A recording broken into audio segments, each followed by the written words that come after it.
Ovo je dobro pitanje. Da li postoji sudbina? Da li je to, na primjer, čovjek se rodi i unapred mu je određen put?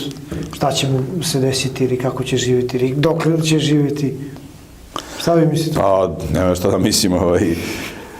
Svako ko poznaje teologiju i koji poznaje Sveto pismo i zna da je Bog stvorio ovaj svet, zna da ne postoji sudbina.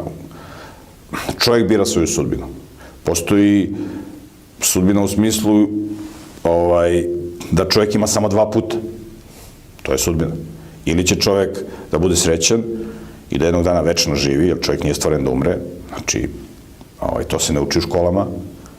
Da čovjek, u školama mi praznujemo praznik Vaskrs ili Uskrs, ali mi ne pričamo da je Bog obećao da će sve ljude ponovo da stvori. I to malo ljudi veruje. I kad dođeš na sahranu, vidiš da ljudi plaču za pokojnikom kao da ga više nikad neće videti. Ne, smrt bližnjih je privremeno razdvajanje, postoji vaskrsenje. Ljudi o tome ne znaju ništa.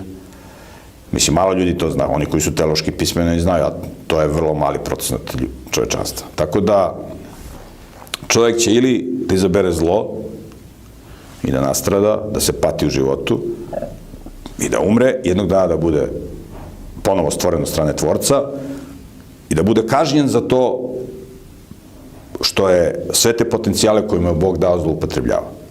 Postoji drugi put, to je da čovjek zdravo živi, moralno, srećno, bit će proganjan u ovom svetu ako živi moralno, jer će odmah da skoče nemoralni i pokvareni ljudi, da ga maltretiraju, da ga šikaniraju, kao što imamo slučaj i dece u školama i u životu svakodnevno. Ako si ispravan, smeju ti se.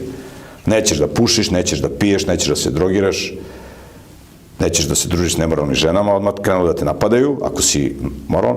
Znači, postoji taj drugi put, da čovjek izabere put zdravlja, da živi srećno, da se sklanja od budala i jednog dana nakon smrti da bude vaskrsnut na večni život, na obnovljenoj zemlji. To su dva jedna puta i to nema sudbine. Čovjek bira ili će ovaj put ili ovaj put. U tom smislu postoji, imaš samo dva izbora.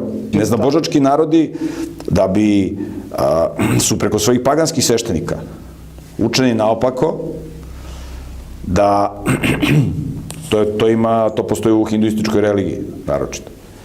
Znači, tebi je sve zapisano i šta ti tu možeš da promeniš? Ne možeš ništa da promeniš. Tebi je zapisano i onda ljudi izgube volju za životom, da se bore, razumeš, i tako prepuste se, to je skroz nakaradno, to je paganska i satanistička religija i verovanje.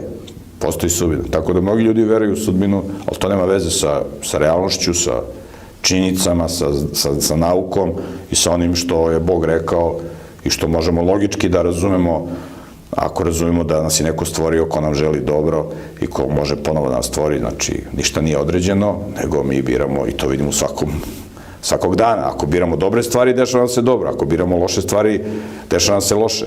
Tako da, sudbina ne postoji.